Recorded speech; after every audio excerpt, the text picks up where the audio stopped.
Um, hey Kapil. Um, I just wanted to come here and say thank you. Really, I've been meaning to actually write to you saying thank you. After reading your books and watching several videos, my mind has quite literally transformed, and I could confidently say that I am much better for it. And basically, this whole the last 3 weeks my mind has been much more quiet than ever before, really. And really, it's all thanks to reading your work. And I just wanted to say thank you. I don't know if I have any questions. I've just been really hesitant to even write to you. I don't quite know why. I feel like I'm lying. I do know why. I thought of writing to you several times. It's not only to say thank you, but ask you a question, I guess, too. But I, I, I I don't know. It just, part of me feels like I'm not ready. So I guess that's why I haven't. But for now, I just want to say thank you. Thank you. Hello, Kapil. Good evening.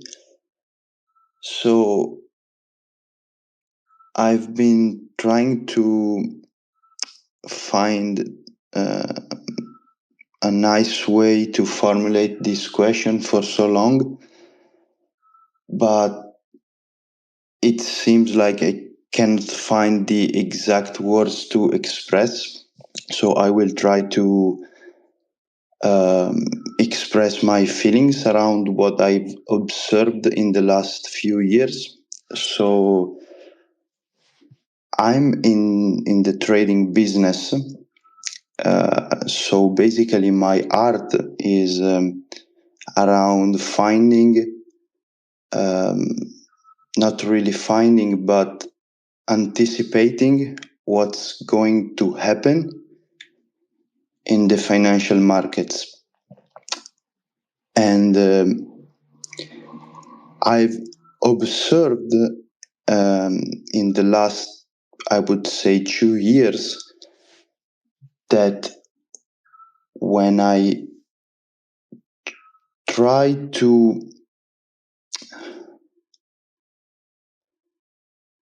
uh, when I try to forcefully find a way to determine what's going to be happening in the future, this almost always fails. But there are times, and this is starting to happen a lot more times lately, when I'm just like completely absent, and I don't really think about what I'm gonna do, and there's like this force inside, not force, but there's something that's not really me that's taking a decision. And it seems like What's your question? I would say that my question is,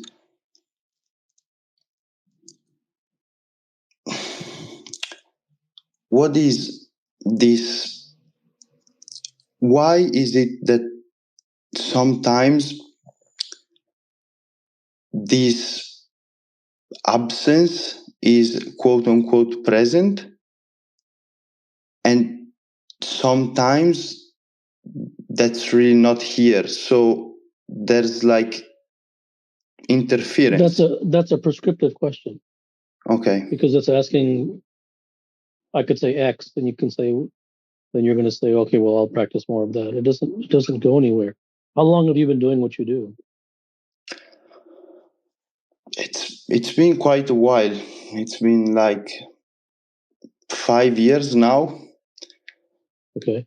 And have you succeeded? Have you succeeded at what you do? Yeah. I would say that I'm I'm pretty good at what I do. How good? How good are you at what you I'm do? I'm currently competing in the world championship, and I'm first position. So The world championship of what? trading. Well, what does that mean? That you're in the There, world championship of trading. What does that mean? there's it's like competition between traders So when that you takes. so when you trade, that's your business, right? Yeah, That's how you make a living, right? yeah. So if you make a living as a painter, then how good you are depends upon the quality of paintings that you make. If you make your living as a um, you know any kind of art, it there's a there isn't like the person himself, like there's a metric that one can judge. And in art, that metric is usually oneself. One knows the quality of what one does without lying to himself. But when one trades, then would you say the metric is money? Because it seems like the most money related profession is investing and trading. So is it the would you say that the metric and the judge of success is in that particular profession, it's money. It's that's all it is. Is that correct? As a soccer I, player, it's goals. As a basketball player, it's points. As a car manufacturer, it's number and quality of cars. As a painter, it's the quality of paintings. In investing and trading, it's money. It's how successful are you at doing that, and the more successful you are, it's a pretty hard line, black and white metric of money. Is that correct? yeah. Okay, so uh, have you made a lot of money? Since that's your metric in the field that you have chosen, have you made a lot of money? Yeah, Okay, but so go ahead. uh, okay, it's quite difficult here because even if I do make a lot of money, I would say that I'm I'm finding a lot of satisfaction, and I feel that my life is, I don't want to say complete, but And that's I, fine. That's fine. I yeah, mean, what yeah, you could get satisfaction from pulling weeds. That's fine. I mean, yeah. satisfaction is fine. That's an internal metric for what one does, and that is perfectly acceptable. There is an extrinsic metric, and what I find is that most people who call themselves X or Y or a painter or a whatever or a trader, investor, or um, whatever it is, um, they're not really good at it. And I think people are generally frauds. I don't trust them. Very few people are very good at what they do. So, I mean, the fact that you get satisfaction out of it, I appreciate that and I respect that because satisfaction from what you do is absolutely, that's gold. Okay. And it doesn't, and neither does it mean that you have to be successful as on an external metric. It doesn't mean that either. And that's fine. Whatever a human being is satisfied by. And I don't care if you make $1, that's fine. If you're satisfied by it, that's fine. Um, but that type of idealism usually is for the books and the textbooks. It really isn't real life.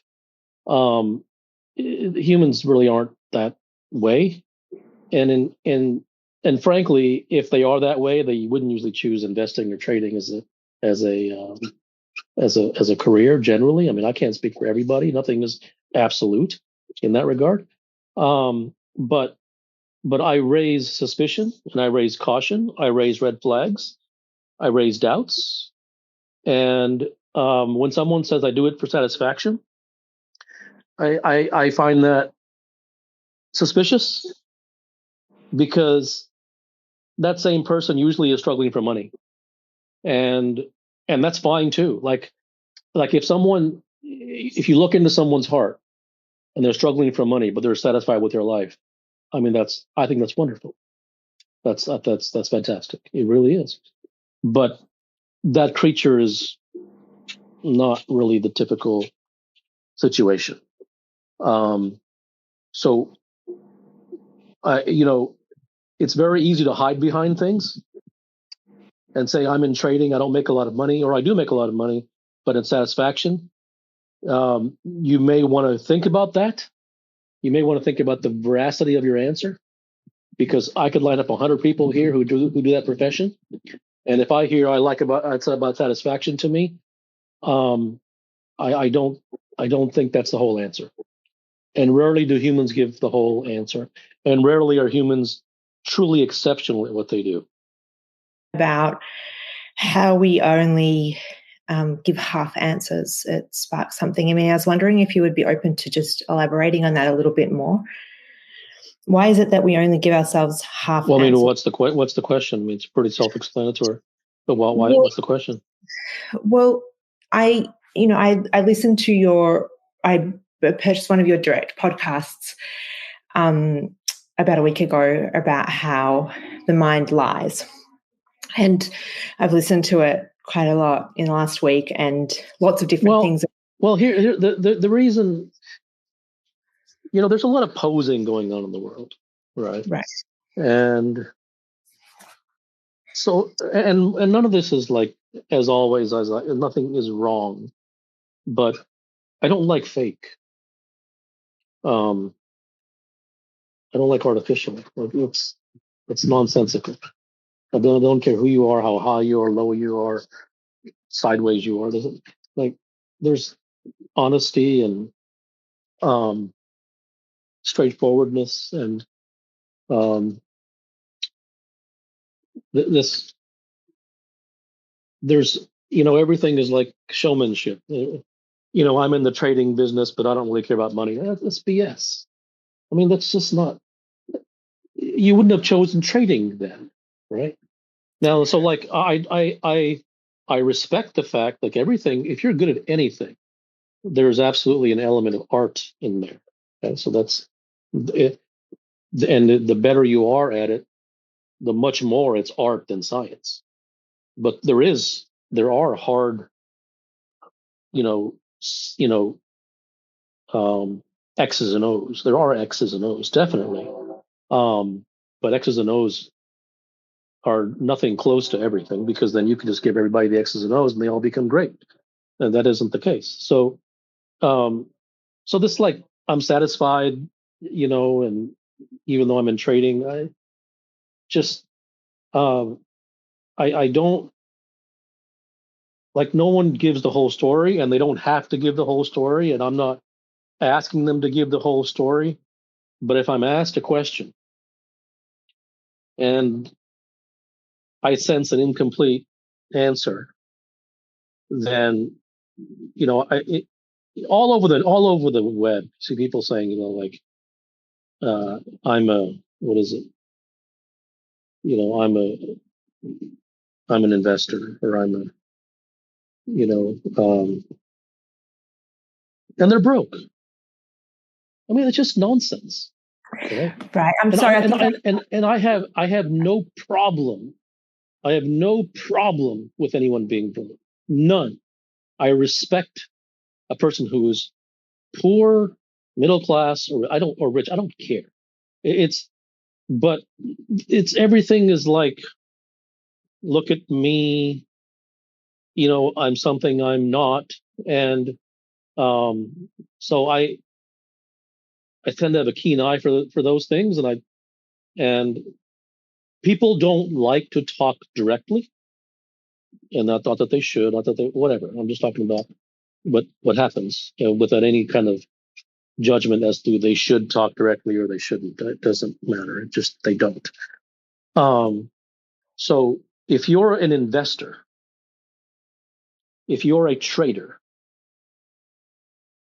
literally, no pun intended, the very currency is money. That's what it is, right? Right. If I you're agree. if you're a painter, Yes. the currency isn't money. I don't care if you don't sell a single painting for all your life. And many of the great painters, of old did not, and they starved, but they were works of art. And so if you're a painter, if you're a writer, your metric isn't money. And while you may want to, absolutely, just to survive, and that's great. But the field that you chose, its metric isn't money. Its metric is the purity of the art. Its metric is the quality of the art. Its metric is the magnificence of the art that is created. If it makes money, fine. If it doesn't, it's fine. But if you choose trading, if you choose investing, then you're judged by money. How good were your trades? Were you successful or not? How successful were your investments? Now you can make 100 investments and only 2 of them be successful. That's fine. That's how it usually works, anyways. But you've made a lot of money because that's what it is. So, like, I don't. No one likes to say that because it doesn't sound nice, right? I don't like sound nice. It is what it is. Right. And I completely agree with you on this. Sorry, I think my question, I had perceived the context a little bit differently. I agreed with you on all of that. I think if somebody's trading, that's obvious. I mean, every task has a metric and you can just benchmark it against that metric. That's fine. What I was more thinking about, what it prompted in me, I guess, was this question about I think I see myself sometimes only saying half the truth to myself. And why am I doing that? I guess it's the same. It just struck me as, that's a similar behavior as what I'm doing to myself. And truth I guess is not, truth is a, it's kind of like eating fire for breakfast. It's not, I'm not even going to call it a learned behavior because it never even gets learned. It's just too much.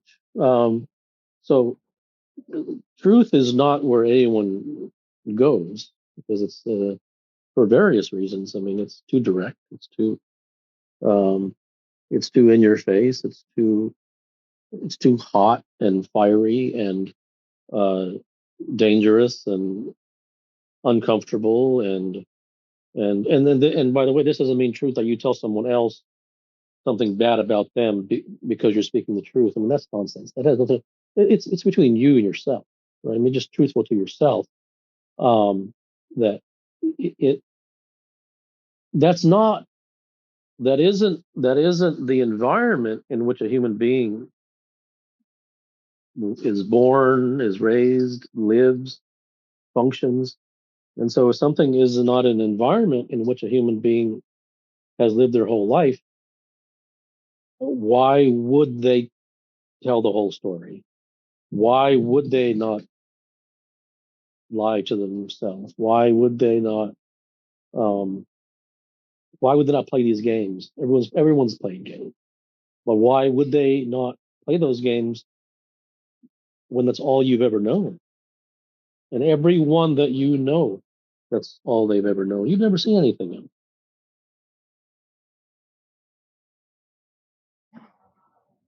Yeah. And, I listen a lot to not just the things that you've said, but also things like the Tao and how there's this, you to create the environment, to immerse yourself or I guess cultivate more opportunity to be exposed to the truth so that you can, it's not even a comfort thing. I guess it's just like change your environment with therefore opening. It's all about exposure. It's all right. about exposure. right? What you expose yourself most to, that's what gets into you. And I find myself when I do that, over the years, I have been able to do that like a little bit more. But then I hit this like point of almost feeling sick, like physically sick, when I think about, I'm going to listen to something else, or I'm going to read that thing again, or I'm going to sit here and tell myself that truth that I know about myself. I find this like sense of like almost feeling physically ill at the thought of doing that. And I guess I just wondered if like that's something that you could speak to, or if that's something that you've experienced as well. Like, is this, I mean, I don't know. It's difficult for me to articulate the question because it's like a physical feeling that I'm trying to describe. I don't really have much more to say. Okay. The last questioner, you were saying about exposure. I wanted to ask you, lately, as I've been exposed to your work, my life changed drastically, and I find myself living in such state that I never want to go back. And I want to ask you, but still I listen to other people's just like as entertainment, like other gurus in the quotes. And will I be okay in this state, or going back to society, even remembering your work as a bedrock of truth? Will I be polluted? And is it possible for me to go back into this old state that I don't desire to live in anymore? I hope I mean, you can. I mean, the best answer I can give you is see for yourself. Everything has a consequence, whether it's so-called good or so-called bad. So if it's all about the exposure. So whatever you expose yourself to is a consequence. But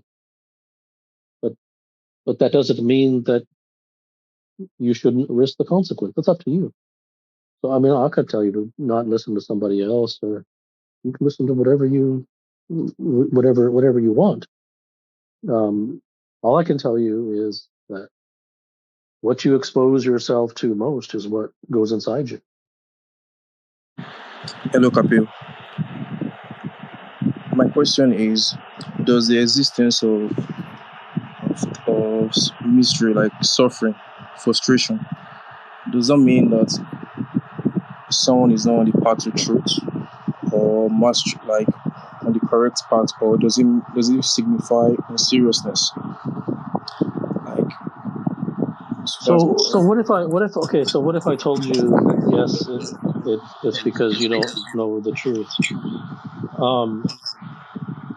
What will you do with that information? And don't give a theoretical answer. Just be honest. Because I'm not going to judge you. Okay, because I'm trying to achieve, like I'm pursuing mastery in my craft, but Okay. and What's your I craft? want to. Yeah, my craft is actually trading. Okay. So every day, so I'm trying to like. The most important question in my mind, what causes me fear, is that what if I'm deceiving myself? Like, what if I'm not actually on the path of truth? So the question of recent in my life is this. So, like, I feel, because sometimes, like, I feel like maybe if I'm on the path of truth, maybe there will be less suffering, less mystery. Maybe I will just. So that was what triggered me to ask that question. Right. And what if you're not on the path of truth? Number one. Like, no, but what if you're not? Yeah, if I'm not on the path of truth, then what will you do then? If let's say that you're not, what would you do then?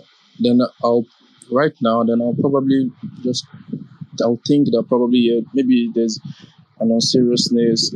I'm not yet ready. Then at least I feel like if I know that I'm unserious, then the only way can be to go is up from there. But rather than deceiving myself and thinking that, oh yeah, I don't know if you understand. No, I just don't know if the question is theoretical. Because oftentimes a No, person asks a question, and then if I say X, like it just depends what's inside someone's heart. no, like I'm not And it trying to just be depends how. I'm sorry? yeah, I'm not trying to be theoretical. Like what I'm really trying to ask is that sometimes when I try to like understand like the source of the mystery, source of the suffering, like I just feel as though that if I'm really serious, they're not supposed to arise. So like sometimes I'm not. So like the main issue for me now is does the fact that the existence of this suffering of like when I mean suffering, I mean like the mystery, like the all these emotional problems. Does it mean that just because maybe it means that I'm not serious, maybe it means I'm not on the path to like the path to truth, or maybe it's just I don't know if you try to understand. I'm not trying to be theoretical. I'm trying to explain what I'm really going through.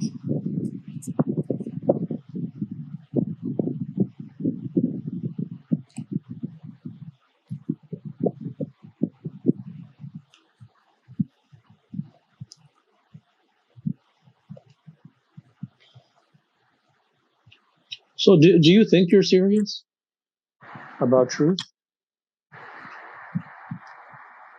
Most like there are times in my life where like before now, like a few months ago, where I thought I was actually serious. Then as time goes on, I realized lots of like my seriousness. So I think if I answer like I say yeah, I think I'm serious. I will say what I would like to answer it is like I actually want to be serious because most of the time I've asked myself that question before in the past. Then I feel like as time goes on, a lot No, of and my that's serious. fair. That's fair. That's an honest answer. I respect that. So I think one has to gauge his own level of seriousness. And the more serious he is about truth, the more he will expose himself to truth. And it won't be because somebody said to him. I certainly won't ever tell you that. But the more that someone is serious about something, then the more deeply they will want to dive into that something. And so I think that there's the area of your answer is, it's exposure, exposure, exposure. And when the person is serious, the more exposure that they give, let's say about truth, then the more exposure they give themselves to truth because they want to, because they're serious about it. That's their priority. Hello, thank you for bringing me up. I'm often, it seems for my whole life actually, I look back at maybe the things I did yesterday, the things I said to people, the things I posted it online, and I feel it doesn't belong to me. And I feel it's imperfect, and I want to be perfect. So I'm just wondering if this imperfection, sometimes it even compels me to just completely run away. I want to change my job, leave all my friends behind, change my name. And I'm just wondering, like, where does this feeling come from, and what is pure? Where is the pure thing that, no matter what happens tomorrow, I will feel that it's pure and I won't need to run away anymore? I don't know if that's specific enough. So all these questions are related to discovery of truth because then they become natural offspring. So these are all different manifestations of questions that arise because truth has not been understood. When whatever the questions are, it's the the truths that are directly in relation to and in the orbit of the topic that the person is asking the questions of. I mean, the answer to everything is truth. That's the answer to everything. It isn't about a fix. It isn't about a I'm, sorrowful, so how do I get rid of this sorrow? It's all those it's everything results from the absence of truth. And that's why that's why it's all there is. That's why it's the only thing that exists is the truth. Everything else is a complete lie. These are all different ways of saying that I don't have truth. And these are all and it isn't prescriptive to where, okay, well, tomorrow if you go get truth, and it's like that's shallow and superficial. It's because the human being is not on the path of truth, because truth is not where he looks when he's looking to solve his problems, because truth is not where he looks when he gets up in the morning, because truth is not where he looks when he looks through the lens of problems of his career or his life or his relationships or whatever it may be. He looks into the world. He looks into the words of so-called experts of that field. He looks into the how-tos and nonsense and the hacks and the social media influencers about their new hack and latest book there. I mean, everyone's a clown. And they're a clown because they do clown things. They weren't born a clown. They're not a clown by nature because nature didn't make them into a clown. They're a clown because they do clown things. They listen to the clowns of the world, and the world is all a clown. So there's no,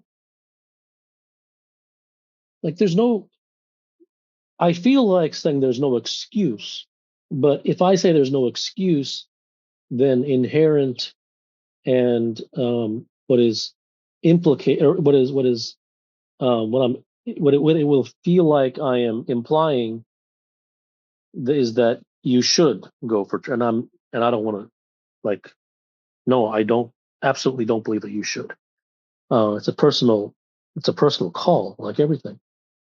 But having said that, it's kind of like, if the house is on fire and you don't put the fire out with water or or extinguisher, then that's fine. You don't have to, but it's not going to stop until the fire burns out and burns the house down. So it's pretty simple. It's pretty black and white. So I'm not going to say you should put the fire out. No, you don't have to. It's your life. It's your house. You do whatever you want. But basically, I don't condemn anyone for not seeking the truth. But if there's any condemnation, they should condemn themselves, right? They should condemn themselves for not putting the fire out. And even that, they don't have to condemn themselves. It's up to them. Everything is yours. It's up to you. I'm not here to suggest anything to you, right? It's all this nonsense. That's why you're in the problem you're in the first place. All these suggestions and do's and don'ts and shoulds and should nots, and that's why you are where you are in the prison. All that garbage. So, everyone basically is saying, "Oh no, this is on fire. That's on fire. This is happening to me. That's happening to me. This is not good. That's not good." I understand. I understand. But then no one is saying, not to me, but even to themselves, no one is, oh, I should really the truth is what reason does someone have to complain about the fire if they're not going to devote themselves to putting it out? So there's no excuse.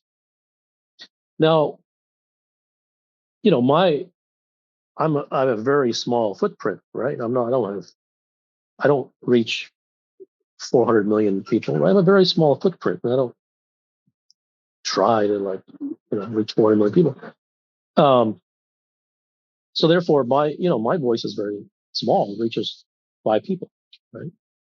Many others have way bigger footprints than I, way bigger audiences, way bigger microphones, right? They have much more of an opportunity than I do in terms of saying what they want to say, get their message out. So, the 99.9999999% of the world is never going to come to my work, not that they should, is never going to hear me speak, not that they should, not that it would do anything for them anyways. It may even hurt them. I don't know. Not going any direction of like, it's good that you should listen to my work or anything. No. I'm totally against that. But having said that, like, I have to say this again and again because it's just the truth. If you've always lived in a certain environment, if you've always heard the same thing, if you've always processed things the same way, if the procedural way of looking at things has always been the same, if the messages that you've heard has always been the same, or the format of the message has been the same, and you've never heard truth, you've never been exposed to some systematized writings or books or things that didn't have any angle of trying to get you to, think a certain way and force you to change your beliefs and think about, like, it didn't have an angle, right? Everyone's got an angle, like, think this way and I feel good because I gave this guy this prescription and he did it, so I feel good about myself. Like, that's all vomit to me. Like, I would much rather have someone never find me than have to go through that. Like, I couldn't. That's like the devil to me, right? No interest in like twisting anyone's arm or anything like that. And so since that person has never been even exposed to something other than prescriptions, other than how-tos, methods, hacks, techniques, all this stuff, nonsense, garbage, then it's absolutely fair and reasonable and logical that, like, if you were to ask them on their dying day, in the last day of their life, hey, why didn't you ever go for truth? I said, well, what's that? I didn't know. I didn't ever come across that. And that would be a fair answer. Like, it wouldn't give them any credit because their life would still have been without truth, but that's a fair answer, right? So, like, there's the whole world, right? And then there's me talking my 5 words to 5 people in, it's so, but those who have heard it doesn't mean they should imbibe it, doesn't mean that, but if they have, then at least they have an opportunity, they have some form of not being able to have an excuse, right? I must reiterate, doesn't mean you should. I'm not putting your pedal to the floor, but no, you like, and so, and it doesn't mean that you can, like, maybe you find truth inside yourself. Doesn't mean you have to work or I'm not, I'm not the owner of anything, right? I'm just devoted. I'm just obsessed.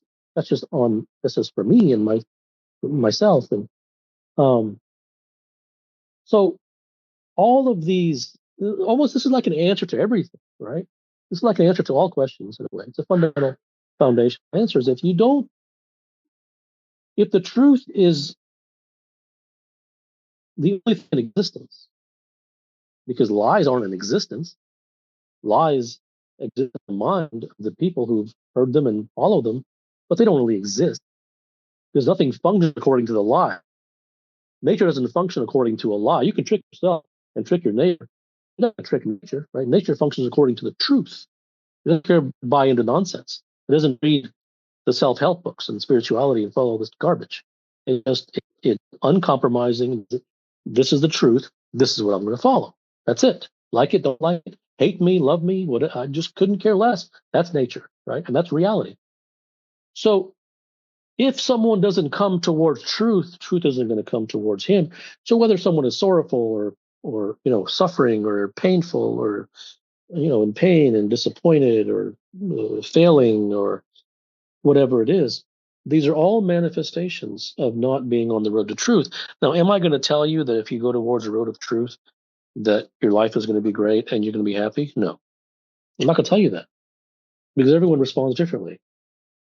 Some people will come to truth and they're like, this is, this is a sawed-off shotgun to my forehead. I mean, I feel like I'm scared, or some people have visceral reactions in the negative direction towards truth.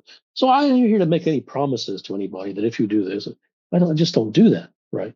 You judge for everything is you, not me, it is you. So those are, the direction of coming to equilibrium, and the direction of coming to the bottom of things, getting to the bottom of things, um, getting to the real solution of things, the overcoming of, the issues that you're presenting or anybody else. It's all in the direction of the truth, right? It's all in the direction of the truth. So, but if someone is not going to seriously move in that direction, even if it's for a utilitarian manner, in fact, it is utilitarian. It shouldn't be spiritual. Spiritual has nothing to do with truth. Truth and spirituality are opposite. Spirituality never leads to truth. It just leads to more spirituality. You just get a higher level of meditation, right? It's like school. School doesn't give you anything. You go to first grade and your reward of getting a second grade. Just more of its own thing. It doesn't give you any parallel path or parallel path, sidestep into something else. So, like, that's where it is. That's where it's always been. I didn't invent it, but that's where it is. And I think it can also be said that humans just don't take life seriously. Like, and it's one thing not to take everything, like everything sort of can be misunderstood, right? So when I say don't take life seriously, of course, all the self-helpists are going to come out, oh, well, life is play. And yet, okay, well, life is play, then why are you crying at the time? Then don't give me garbage. Okay, don't give me garbage. Don't give me these bumper stickers. Okay. So like if someone's life truly is play and they're joyful all the time and they're in bliss, great. Yeah, then life is play for that guy. And that's wonderful. He must have found something. And he probably found truth. But don't sell me headlines. Okay. So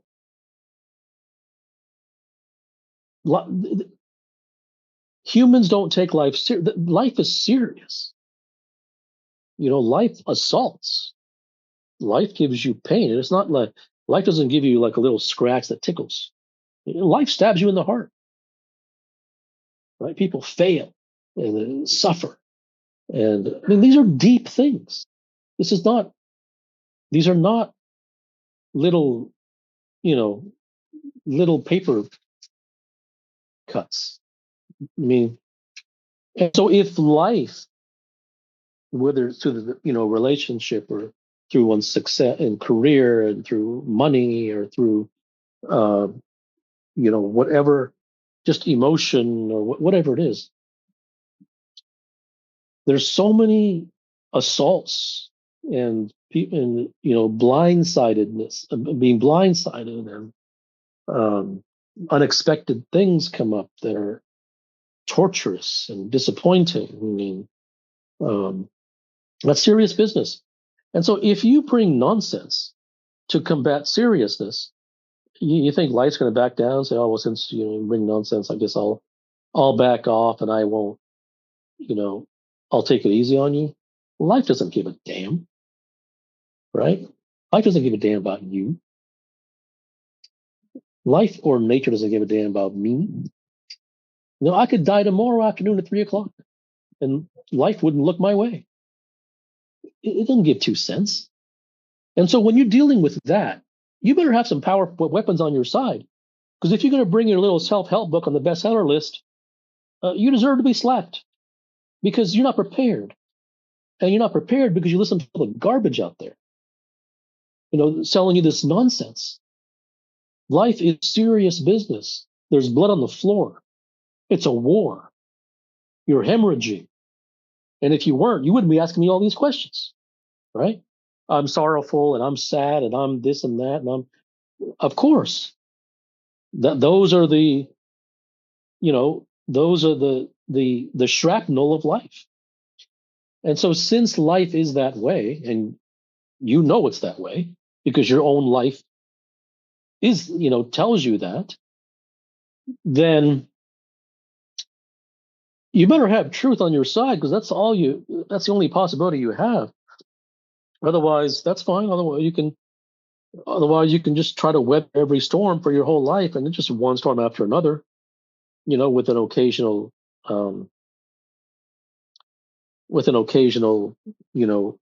relief, right? And then another storm, and another storm, and a tornado, then a hurricane, and a tsunami. It's never going to stop. And since life's not going to stop, if you don't devote yourself to truth, if for nothing else, for protection, if for no other reason than protection, because you're smart, because you're wise, that you know that you're dealing with a nuclear war on the other side, and you have a slingshot in your hand. So human beings need to get serious. And the reason for that is not because I say, because life says. Life isn't going to leave them alone. They're not going to hide from life. And since life isn't going to leave them alone, they have no choice but to get serious. They're going to keep drinking their alcohol, having their nonsense conversations in their bars, and socializing and laughing away at their garbage, while life is stabbing them in the back and punching them in the face, and so is betraying them, and so is disappointing them, and then some failure comes, and then anxiety is rocking them day and night. I mean, get serious. Wake up. Like, stop, with the nonsense. This is why people are not respectable. They're not serious. It's like someone who wants to become a professional in something and they watch TV all day. It's what everyone's doing. Everyone's watching. They may work harder than professional, but when it comes to their own life, they're watching TV, essentially. Because reading bestseller books and listening to the latest hack for the social media influencer, you're just watching TV.